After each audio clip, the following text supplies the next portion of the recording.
자, 우리 함께 로마서 12장 11절 말씀 우리 봉독하겠습니다. 오늘 보실 말씀 로마서 12장 11절입니다. 다 찾으신 줄 알고 제가 봉독하겠습니다. 이를 게을리 하지 말고 영이 뜨거운 가운데 주를 섬기며 기도하겠습니다. 하나님, 오늘 이 말씀으로 저희들의 마음을 뜨겁게 해 주옵소서. 주님 감사합니다.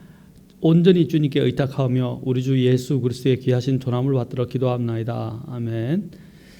자, 저는 오늘 영이 뜨거운 가운데 주를 섬기라, 영이 뜨거운 가운데 주를 섬기라 라는 제목으로 말씀을 선포하고자 합니다. 우리가 오늘 보고 있는 이 로마서는 크게 두 부분으로 나누어집니다. 그 두 부분은 1장부터 11장까지 그리고 12장부터 16장까지입니다.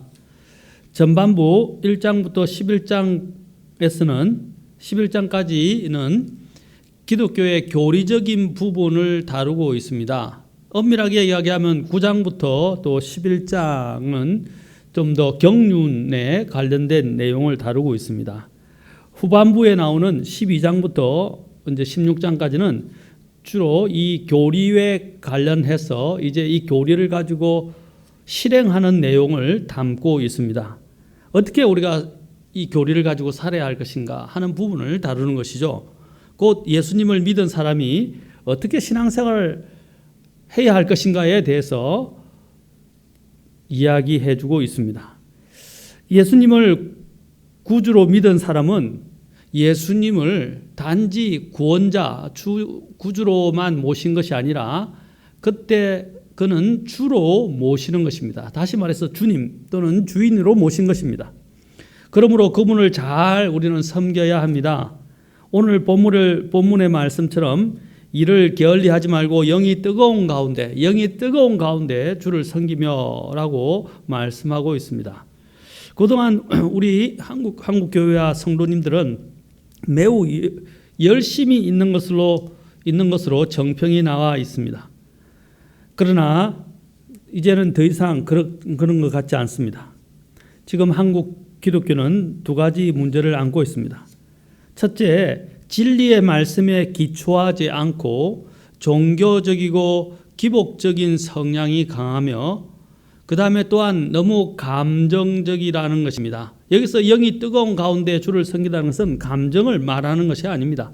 둘째, 현대의 한국 교회들과 성도들은 너무 서구화되어서 이제 신앙에 이 열심이 식어지게 되고 점점 개인주의적이고 소극적인 이러한 믿음의 형태로 전락하고 말았습니다. 다시 말해서 뜨거운 영, 여기 있는 그런 열심과 열정이 식어버린 것입니다.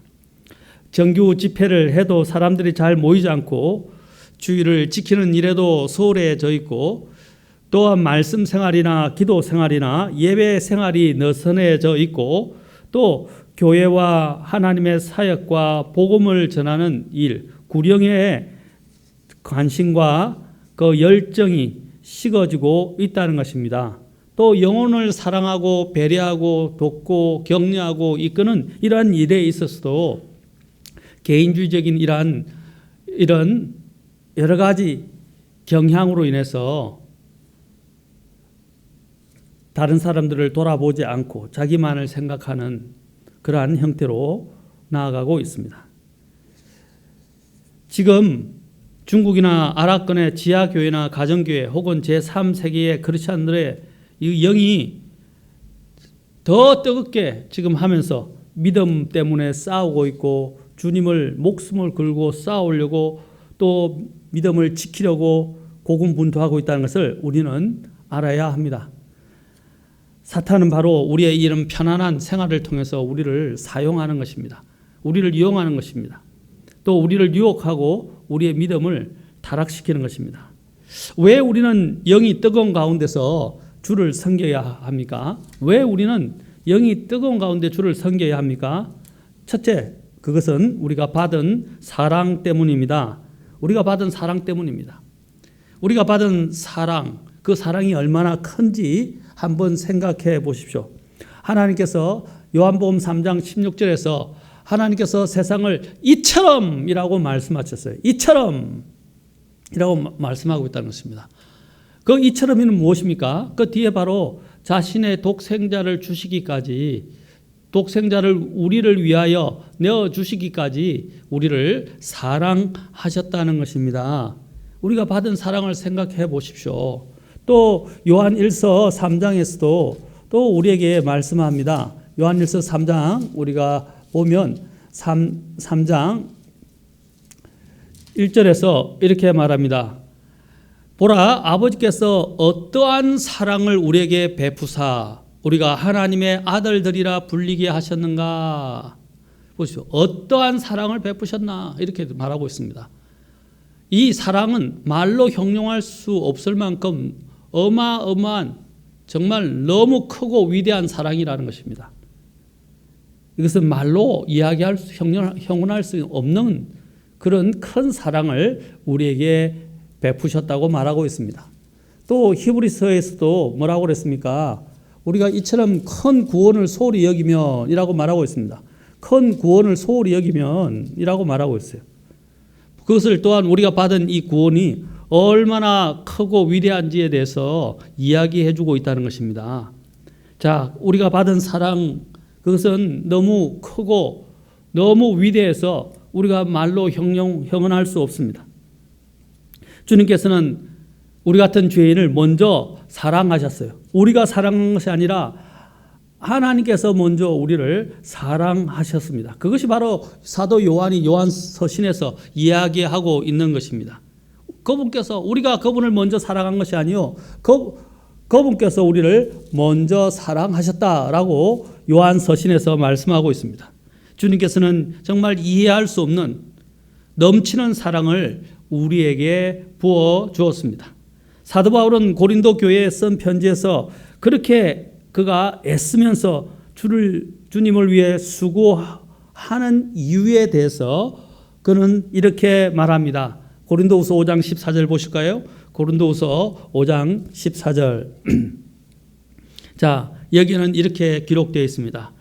이는 그리스도의 사랑이 우리를 강건하기 때문이라. 그리스도의 사랑이 우리를 강건하기 때문이라. 우리가 이같이 판단하느니 곧 한 사람이 모든 사람을 위하여 죽었으면 모든 사람이 죽었느니라.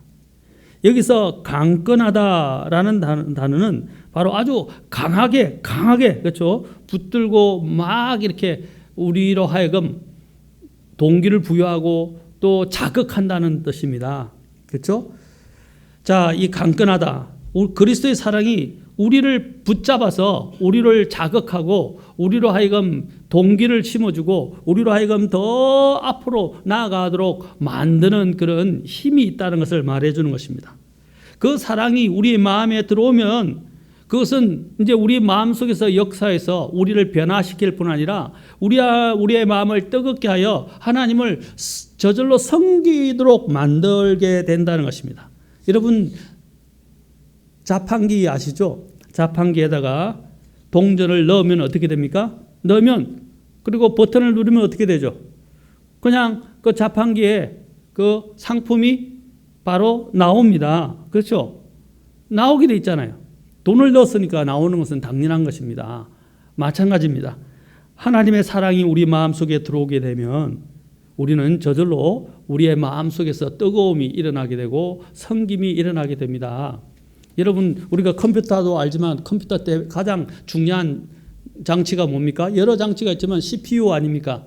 CPU도 보십시오. CPU도 이제 그것을 작동시켜서 뭔가를 입력하기 시작하면 어떻게 해요? 열이 나면서 뜨거워지게 됩니다. 심지어는 그것을 많이 사용하게 되면 어떻게 되죠? 더 많이 입력하게 되면 열이 굉장히 많이 납니다. 열이 많이 나. 그래서 그 열을 식히기 위한 여러 가지 또 장치들이 나오기 시작했습니다. 마찬가지입니다. 우리 안에 하나님의 사랑이 들어오기 시작하면 그 사랑에 의해서 강건함을 받고 그 사랑에 의해서 이끌리는 사람은 그 안에서 뜨거움이 일어날 수밖에 없다는 것입니다. 주님의 사랑에는 이런 힘이 있습니다. 우리를 이끌어가는 힘이 있습니다. 우리로 섬기게 하는 또한 동력이 있습니다. 주님의 사랑이 우리를 움직이고 또한 우리의 삶까지도 기꺼이 변화시킨다는 것입니다. 섬김을 우리는 받으려 하는 것이 사실 우리의 본성입니다. 그러나 하나님의 사랑을 마음속에 받은 사람들은 또 그걸 아는 사람들은 그 우리의 이 섬김을 받으려는 본성을 거스려서 어디로 나가냐면 바로 하나님을 섬기는 자리에까지 나아가게 된다는 것입니다. 우리가 섬기는 것은 바로 이 사랑에 대한 반응입니다. 억지로 하는 것이 아니에요. 무서워서 하는 게 아니에요. 그 사랑에 감복되어서 그 사랑에 이끌려서 우리는 나아가서 하나님을 섬기게 되는 것입니다. 너무나도 큰 사랑을 받았기 때문에 그냥 가만히 있을 수가 없는 것입니다. 그 사랑이 너무 감사하기에 부족한 내가 무엇이라도 주님께 드리고 싶은 것입니다. 그리고 주님을 섬기고 싶은 것입니다. 우리가 그러합니다. 우리는 어떠한 사랑을 받았습니까? 아까 우리가 요한일서 이야기한 것처럼 요한일서 3장 1절에서 우리가 어떠한 사랑을 받았나, 어떠한 사랑을 받았는지 한번 생각해 보십시오. 예수님이 왜 십자가에 죽으셨습니까? 그분이 십자가에 죽으신 이유는 바로 저와 여러분을 사랑하셨기 때문입니다. 자신의 생명을 내어주시기까지 우리를 사랑하신 것입니다. 주님은 그러한 사랑으로 우리를 구속해 주셨습니다. 여러분, 예수님께서는 원래 우리에 대해서 이제 성경이 말씀하시기를 범법과 죄로 죽었었다라고 말하고 있습니다. 그렇죠. 범법과 죄로 죽었었다라고 에베소서 2장 1절에서 말씀하십니다. 그런데 하나님께서는 우리를 살려주셨습니다. 예수님께서는 바로 우리를 살리시기 위해서, 구원해 주시기 위해서 그분의 생명까지 아낌없이 우리를 위하여 십자가의 희생 제물로 내어주신 것입니다. 만일 예수님께서 우리를 구원하여 주시지 않으셨다면 우리는 계속 마귀를 섬기고 죄를 섬기고 육신을 섬기고 이제는 어떻게 해요? 결국에는 이제 그 종으로서 평생 노예로서 살아가야 했습니다. 마치 이스라엘 백성이 출애굽하기 이전에 이집트를 탈출하기 전에 그들은 어떻게 했습니까? 이집트에서 파라오의 노예로 있었다는 사실입니다. 노예로 있었던 것입니다. 여러분, 구속이라는 단어에 대해서 제가 조금 설명을 드리고자 합니다. 구속이라는 단어를 우리는 기억해야 합니다. 아까 우리가 받은 사랑이라고 했는데 그 받은 사랑에는 주님께서 그 받은 사랑을 통해서 우리에게 해주신 건 우리를 구속하셨다는 거죠. 십자가는 바로 이 우리의 죄인인 우리를 구속한 것입니다. 구속이라는 용어의 직접적인 뜻은 값을 치르고 되찾는다라는 것입니다. 그렇죠? 그다음 값을 치르고 buy back, 그래서 사서 다시 되찾는다라는 뜻입니다. 이 영어 단어로는 redeemed라고 하는데 이걸 쉽게 이야기하면 아까 말한 대로 buy back이라는 뜻입니다. 값을 치르고 도로 되찾는다라는 것이죠. 우리가 전당포를 생각해 봅시다. 이 전당포를 생각하면 전당포에 물건을 맡겼다가 어떻게 해요? 다시 이제 그 돈을 가지고 와서 이자와 함께 지불하고 그 내가 맡겼던 물건을 되찾지 않습니까? 자, 그런 것을 이해하신다, 그것들을 생각하신다면 아마 이해가 더 잘 가실 것입니다. 이 안에는 어떻게 해요? 물건을 deliver, 넘겨준다는 뜻도 있고 ransom이라고 그래가지고 또 그것을 어떻게 해요? 그 ransom이라는 말은 뭐냐면 그 값을, 그저 속정값을, 그 물건값을 지불하고 정당하게 지불하고 그것을 다시 찾아온다는 것입니다. 그래서 그것을 속량가 우리가 이렇게 이야기하기도 합니다. 신약 성경에서 이 구속이라는 용어를 가장 잘 이해하기 위해서 한 가지 극단적인 예를 들자면 이렇게 제가 스토리를 한번 이렇게 지어봤습니다. 한 아들이 아버지를 배반하고 도망을 가서 탕진하다가 가혹한 주인의 노예로 전락하고 말았습니다. 그래서 이제 노예 시장에서 이제 그가 또 팔리게 되었습니다. 노예 시장에서 노예들이 상품으로 이 노예 저 노예들이 다 모여서 팔려가고 있습니다. 그런데 이 아버지는 그 아들을 찾아 떠나게 됩니다. 그러다가 이제 그 아들을 발견하게 되었습니다. 그 아들이 있는 그 장면은 정말 끔찍한 장면이었습니다. 그때 그 노예 시장에서 그 아들은 쇠사슬에 묶인 채 그곳에 서 있었고 그 옛 주인이 그를 끌고 나서 그를 파는 것이었습니다. 자, 이 노예는 아주 건강하고 힘도 세고 머리도 좋습니다. 자, 이 노예를 사가시지 않겠습니까? 이 또 노예는 마음이 온순하고 얼굴이 예쁘고 손재주가 많습니다. 이 노예를 사가십시오. 손해보지 않습니다. 또 이런 또 노예 상인이 소리를 지릅니다. 그러면 군중들이 여기서 소리를 지르면서 100만 원, 200만 원, 300만 원, 500만 원 이렇게 하면서 값을 매기기 시작합니다. 경매가 되는 거죠. 그 값을 제일 비싸게 부른 사람이 그 노예를 사가지고 가게 됩니다.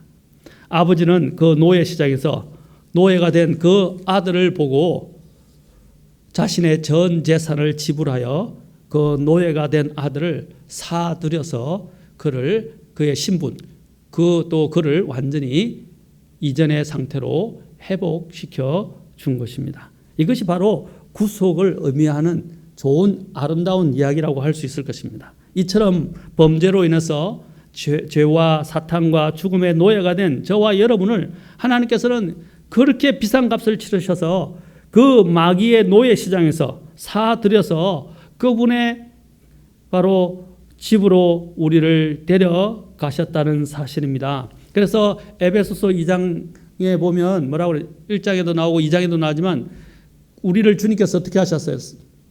그분의 자리에 앉히셨다. 높은 자리에 앉히셨다라고 말하고 있습니다. 우리를 사들으셔서 이제는 우리의 위치를 회복시켜 주신 것입니다. 회복시켜 주신 것이죠. 그래서 6절에 보시죠. 또 함께 일으키사. 이것을 돈 주고 샀다고 생각하시면 돼요. 자, 5절부터 보겠습니다. 여러분이 이해를 잘 하실 수 있도록 심지어 우리가 죄들 가운데서 죽었을 때에 보십시오. 죄들 가운데 죽었다고 되어 있죠. 우리를 그리스도와 함께 살리셨고 너희가 은혜로 구원을 받았느니라. 또 함께 일으키사 그리스도 예수님 안에서 우리를 하늘의 처소들에 함께 앉히셨으니. 보십시오. 하늘의 처소들에 함께 앉히셨다라고 되어 있습니다. 우리의 지위와 신분을 회복시켜 주신 것입니다. 이게 얼마나 감사합니까? 그런데 도대체 그러면 그 지불된 값이 뭐란 말입니까? 얼마가 된다는 것입니까? 아까 제가 가장 그죠? 자신의 전 재산이라고 말했는데 그 전 재산이라는 게 어떤 것인지 성경은 말합니다. 마귀의 노예 시장에서 저와 여러분 같은 죄인을 구속하시기 위해서 다시 사서 회복시키기 위해서 주님께서는 어마어마한 값을 지불했는데 그 값은 얼마입니까? 그것은 바로 자신의 하나밖에 없는 독생자 예수 그리스도를 십자가의 죽음과 그렇죠? 그 피 흘리심, 그 십자가의 죽음에 내어 주셔서 그 보배로운 피를 흘리게 하신 것입니다. 하나님께서 예수님의 그 보배로운 피값을 치르시고 우리를 대신하여 죽게 하심으로써 우리와 같은 죄인들을 그 흉악한, 그 가혹한, 그 잔인한 마귀의 비참한 노예 시장에서 그 마귀의 손아귀에서 우리를 사들으셔서 회복시키셨다는 것입니다. 그래서 사도 베드로는 이렇게 말합니다. 베드로전서 1장 18절과 19절을 봅시다. 1장 18절과 19절에 보면 이렇게 말씀하십니다. 이게 얼마나 귀한 말씀인지 몰라요. 너희가 알거니와 너희 조상들로부터 전통으로 물려받은 너희의 헛된 행실에서 너희가 구속받은 것은 은이나 금같이 썩을 것들로 된 것이 아니요 오직 흠도 없고 점도 없는 어린 양의 피 같은 그리스도의 보배로운 피로 된 것이니라. 보십시오. 우리가 구속받은 거를 그러죠. 구속받은 것은 어떻게 구속받은 것입니까? 썩어질 또 전통으로 물려받은 헛된 행실에서 우리가 구속받은 것은 은이나 금이나 썩을 것들로 된 것이 아니고 정말 깨끗하고 순수하고 점도 흠도 없는 바로 그 하나님의 어린 양이신 예수 그리스도의 보배로운 피로 된 것이라는 것입니다. 예수님께서 십자가에 돌아가셨을 때 피 한 방울도 남기지 않고 다 흘리셨어요. 바로 우리를 위해서 마지막 한 방울까지 그 피를 흘리시고 다 쏟아내시고 돌아가셨다는 것입니다. 얼마나 감사합니까? 사도 바울은 이렇게 기록합니다. 디모데전서 2장 5절과 6절에서 한 하나님이 계시고 하나님과 사람들 사이에 한 중재자가 계시니 곧 사람이신 그리스도 예수님이시라. 그분께서 정하신 때에 증언을 받기 위해 모든 사람을 위한 대속물로 자신을 주셨느니라. 이것이 바로 우리 죄인들에게 보여주시고 제시하신 하나님의 놀라운 사랑이라는 것입니다. 그리고 또한 로마서 5장 6절부터 9절에서도 말씀하십니다. 우리가 아직 힘이 없을 때에, 보십시오. 노예는 아무런 힘이 없잖아요. 그가 할 수 있는 게 없다는 것입니다. 그는 단지 값을 부르는 대로 매기는 대로 그냥 팔려가고 끌려가는 것입니다. 그리고 시키는 대로 해야 합니다. 아무런 어떤 권한이나 능력이 없어요. 바로 그와 같은 상태에 대해서 사도 바울이 말하고 있는 것입니다. 우리가 아직 힘이 없을 때에 그리스도께서 정하신 때가 되어 경건치 아니한 자들을 위해 죽으셨느니라. 우리가 아직 죄인이었을 때에 그리스도께서 우리를 위해 죽으심으로 하나님께서 우리를 향한 자신의 사랑을 당당히 제시하시느니라. 그러면 이제 우리가 그분의 피로 말미암아 의롭게 되었은즉, 자 여기도 피가 나오죠. 그 피를 흘리셨다는 거죠. 더욱더 그분을 통해 진노로부터 구원을 받으리니, 바로 그 예수 그리스도께서 우리를 위하여 죽으심으로 인해서 하나님께서는 우리를 향한 자신의 사랑을 나타내 보여주셨어요. 그것은 사랑의 최절정이라는 것입니다. 최절정. 이보다 더한 사랑이 없다는 것이에요. 누가 다른 죄인, 자신의 원수를 구원하기 위해서, 건지기 위해서 자신의 가장 하나밖에 없는 자신의 아들까지 생명의 대속물로 내어주면서 그를 건지려 하겠습니까? 아무도 없을 것입니다. 그러나 하나님께서는 그렇게 하셨어요. 하나님께서는 그렇게 하셨어요. 그래서 요한일서 4장 9절과 10절에서는 말씀하십니다. 하나님께서 자신의 독생자를 보내사 우리가 그분을 통해 살게 하셨은즉 이것 안에서 하나님의 사랑이 우리를 향해 나타났느니라. 10절, 우리가 하나님을 사랑하지 아니하였으나 그분께서 우리를 사랑하시고 자신의 아들을 보내사 우리의 죄들로 인한 화의 헌물로 삼으셨나니 여기에 사랑이 있느니라. 얼마나 감사합니까? 여러분, 이 사랑은 우리로 하여금 뜨겁게 주님을 섬길 수 있도록 만들어주는 강력한 동기가 됩니다. 받은 사랑을 생각해 보십시오. 내가 얼마만한 큰 사랑을 받았는지. 그러면 우리의 마음이 그냥 가만히 있을 수 없어요. 감복이 되고 감사하게 되고 또 그 뜨거운 마음으로 뭔가 어떻게 하지 않으면 도저히 견딜 수 없게 만들어 주는 것입니다. 여러분도 누군가를 사랑해 보십시오. 사랑하면 그냥 가만히 있습니까? 가만히 있지 않지 않습니까? 뭔가를 하려고 하지 않습니까? 이 사랑을 어떻게든 전해주고 싶고 사랑을 표현하고 싶고 나타내 보여주고 싶을 것입니다. 내가 누군가를 사랑하는데 그 사람과 결혼하고 싶어요. 결혼하고 싶은데 아무 말도 안 하고 아무것도 안 하고 그냥 있으면 내 사랑이, 내 그 뜨거운 사랑이 전달되거나, 그렇죠? 그 사람한테 알려줄 수 있습니까? 아니지 않습니까? 프로포즈라든지 다른 방식으로 자신의 사랑을 표현할 것입니다.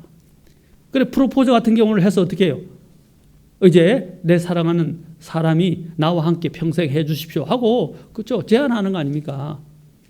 마찬가지입니다. 우리가 정말 주님의 사랑을 받았다면 우리는 뜨거워질 수밖에 없고 그 뜨거운 마음으로 우리는 뭔가 하지 않으면 안 되게 됩니다. 그것을 성경은 뭐냐면 바로 사랑이 동인이 되어서 바로 그 사랑에 이끌려서 섬기게 되는 것이라고 말하는 것입니다. 우리가 받은 구속의 결과는 어떤 것입니까? 첫째, 우리는 우리의 주인이 바뀐 것입니다. 우리의 주인이 바뀐 거예요. 이전에는 정말 혹독한 마귀가 우리의 주인이었지만 이제는 정말 자애롭고 사랑이 많으시고 그렇죠? 자애롭고 긍휼이 풍성하신 바로 그분이, 너무나 좋으신 분이 우리의 주인이 되신 것입니다. 주인이 되신 거예요. 그래서 우리가 아이들 어린이 찬송가도 있잖아요. 좋으신 하나님, 참 좋으신, 그렇죠? 나의 하나님.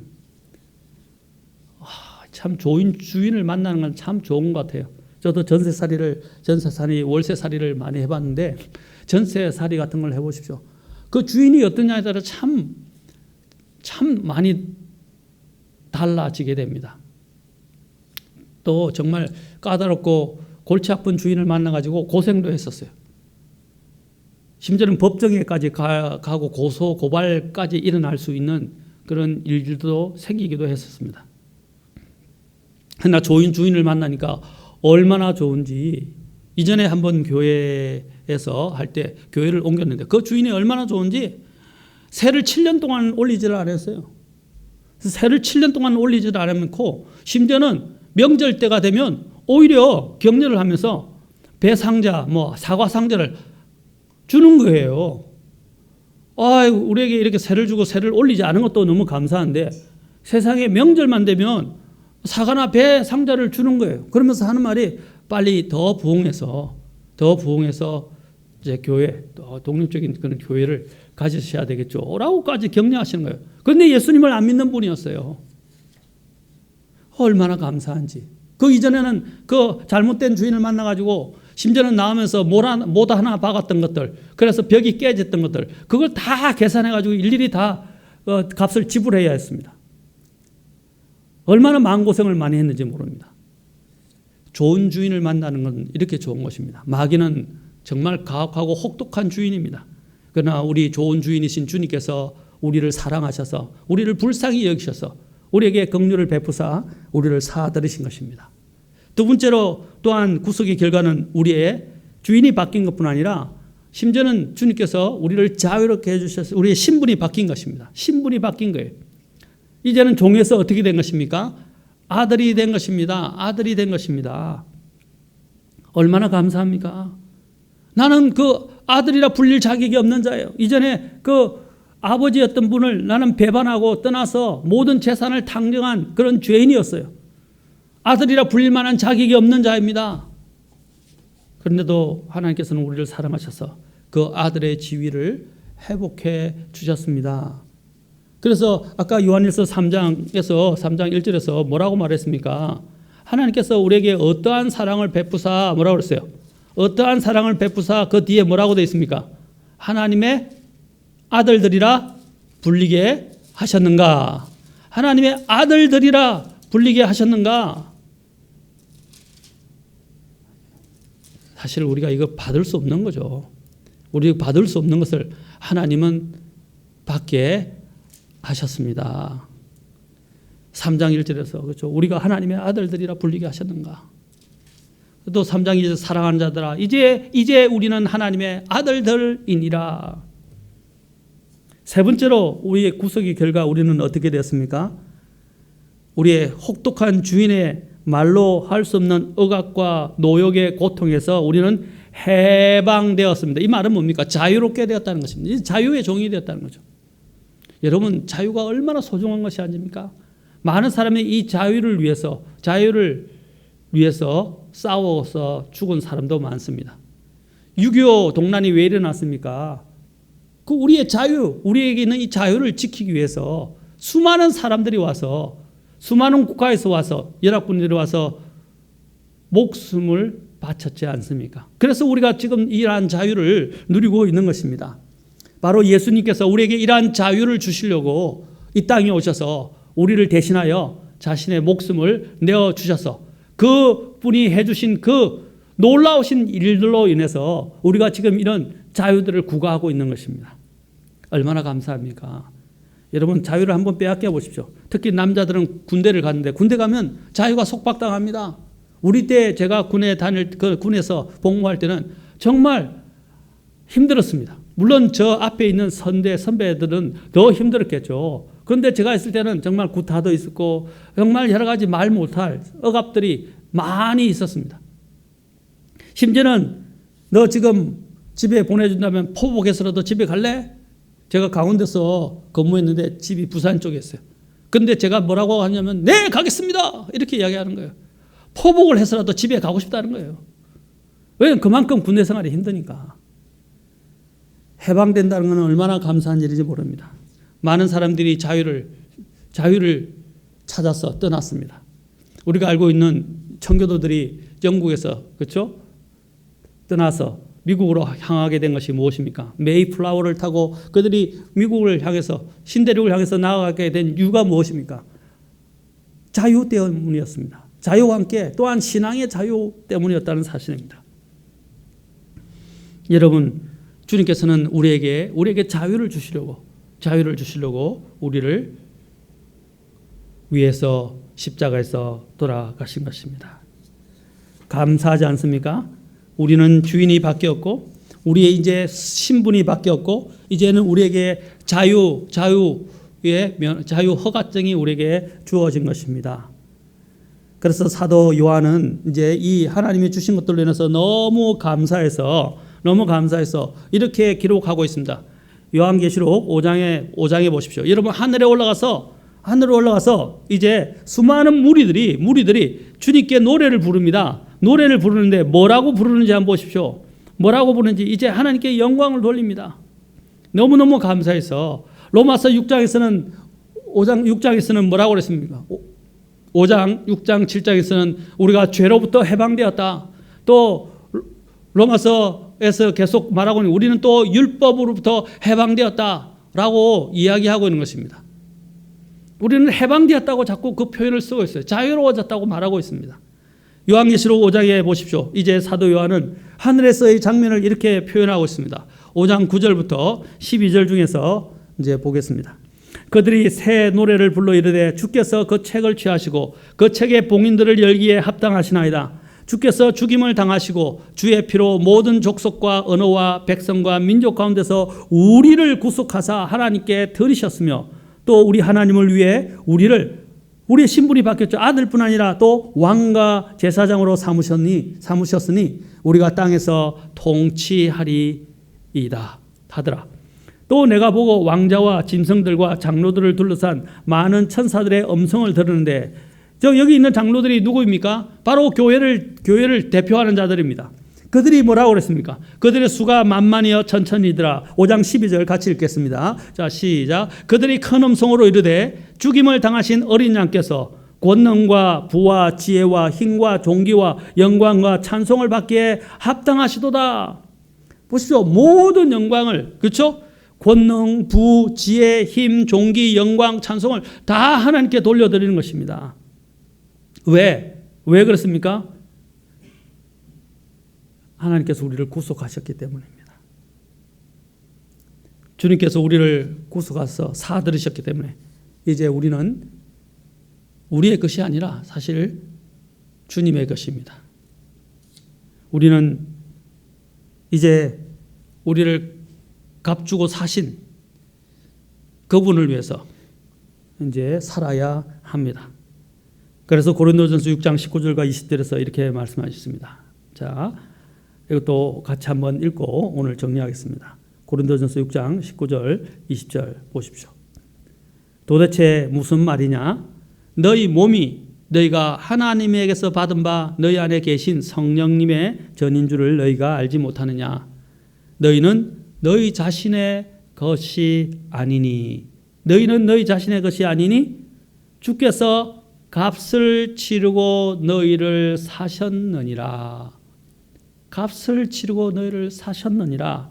자, 같이 또 읽겠습니다.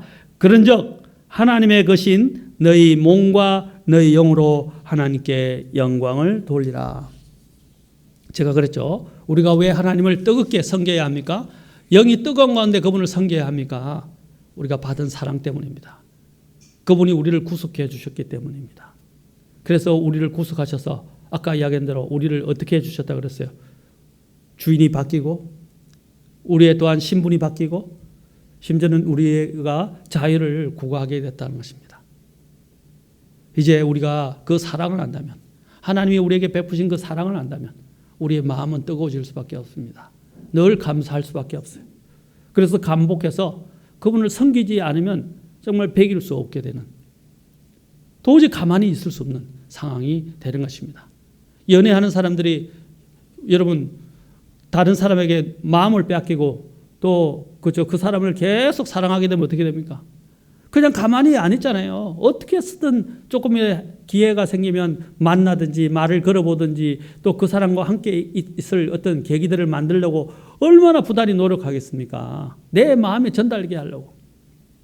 우리도 마찬가지입니다. 우리가 받은 사랑을 알고 그 사랑이 나를 이끈다면 이제 나의 마음은 뜨거워질 수밖에 없고 이제 우리 주님을 섬기는 데까지 나아가게 되고 또 내가 가지고 있는 모든 이 몸과 영으로 하나님께 영광을 돌리게 하려 할 것입니다.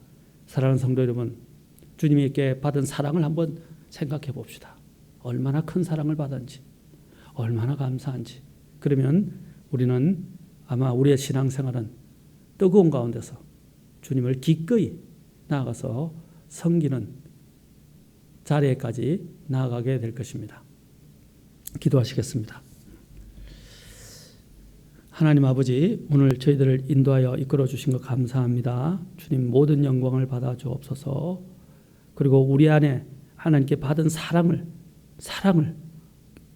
그 사랑이 얼마나 큰지, 얼마나 놀라운지 기억하게 도와 주옵소서. 주님 감사합니다. 생명을 내어 주셔서 저희를 이렇게 구속하여 주신 것, 그 사랑을 말로 형용할 수가 없습니다. 주님 감사합니다. 모든 영광을 받으십시오.